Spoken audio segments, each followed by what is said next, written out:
2025 అందరూ కొత్త సంవత్సరం వేడుకల్లో మునిగిపోతే ఉత్తరప్రదేశ్లో మాత్రం దారుణ సంఘటన తీవ్ర కలకలం రేపింది. లక్నోలో 24 ఏళ్ల యువకుడు తన తల్లి, 4 చెల్లెలను హోటల్ గదిలో హత్య చేశాడు. అనంతరం తానే వారిని హత్య చేసినట్టు వీడియో విడుదల చేశాడు. పోలీసులు వెల్లడించిన వివరాల ప్రకారం అర్షద్ యూపీలోని బదౌన్ నివాసి. ఇటీవల తన కుటుంబ సభ్యులతో సహా లక్నోకి వచ్చాడు.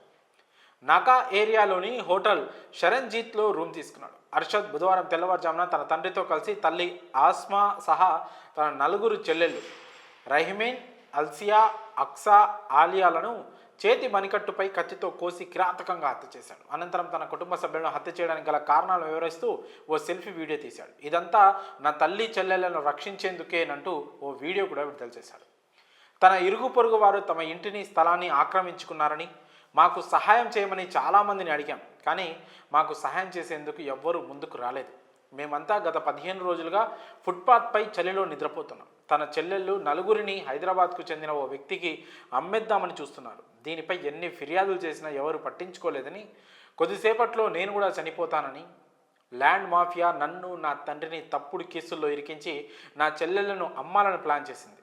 ఇది మాకు ఇష్టం లేదు. అందుకే తల్లిని, 4 చెల్లెళ్లను చంపేశాను. వారి గౌరవాన్ని కాపాడాను. ఈ హత్యలకు రాను, అఫ్తాబ్, అలీం ఖాన్, సలీం, ఆరిఫ్, అహ్మద్, అజార్లే కారణం. నేను కూడా ఆత్మహత్య చేసుకోవాలనుకుంటాను. బతికుండగా మాకు న్యాయం జరగలేదు. కనీసం చనిపోయిన తర్వాత అయినా మాకు న్యాయం చేయాలని చేతులు జోడించి వేడుకుంటున్నాడు. మమ్మల్ని వేధించిన వారికి కఠిన శిక్ష పడాలి అంటూ అర్షద్ ఆవేదన వ్యక్తం చేస్తూ వీడియోలో పేర్కొన్నాడు. తాము బంగ్లాదేశీయులమని కొందరు తప్పుడు ప్రచారం చేశారని వెల్లడించాడు. తమ కుటుంబం ప్రశాంతంగా జీవించేందుకు మతం మారాలని కూడా నిర్ణయించుకున్నట్లు అర్షద్ తన వీడియోలో చెప్పాడు. అంటే ముస్లిమ్స్ నుంచి హిందూ మతంలోకి కూడా మారితే ప్రశాంతంగా బతకొచ్చని అనుకున్నట్టు తను చెప్పారు.